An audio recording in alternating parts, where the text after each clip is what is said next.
Still seeing ants even after spraying or using bait traps? You're not alone. This is one of the most common pest problems that we see in Rowlett, Texas.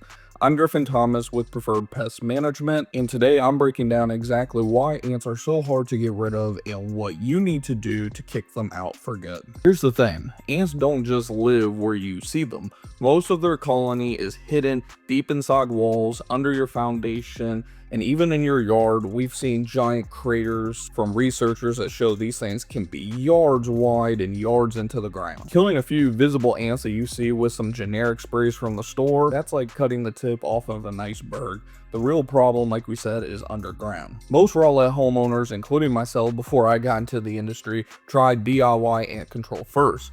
But did you know that using the wrong spray can actually make the problem worse? This is because there are repellents and non-repellents. Repellents cause the colony to split and spread, a process called budding. Now instead of one colony, you now have two. And not all ants are the same, of course. Odorous house ants behave very differently from carpenter ants, fire ants, acrobat ants, all sorts of ants that we deal with down here, each of which requires a different approach. At Preferred Pest Management, our ant control program in Rowlett is designed to eliminate the entire colony, not just the ants you see at the surface. Step 1, we identify the species of the ant, of course. Step 2, we use targeted baiting and treatment solutions that ants actually carry back to the colony. Step 3, we locate and seal off common entry points, or make suggestions to you, of course, the homeowner, to seal off certain entry points. And everything we do, of course, is safe around kids and pets. No harsh odors that you'll even smell. You won't even be able to tell that we were at your home by the time we drive off. So if you're dealing with ants in Rowlett, Texas, whether they're in your kitchen, in your bathroom, or even in your backyard, we can help. We've been serving homes across Rowlett, Saxe, and surrounding areas, Rockwall, all the way up north to McKinney since 2020, and we back all of our services with a satisfaction guarantee. Do me a favor and tap the like button if you found this helpful. Subscribe if you want to see more local pest control tips every week from us. Better yet, click the link down below to learn more about our pest control services in Rowlett. And lastly, do us a favor and share this video on social media. Tag our Facebook page, Preferred Pest Management, and if you used our services before, post a review on our Facebook, Yelp, Google, whatever the case may be, and send us a screenshot of that because we got something just for you. I appreciate you guys as always, and remember, we're Preferred Pest Management and we are preferred for a reason.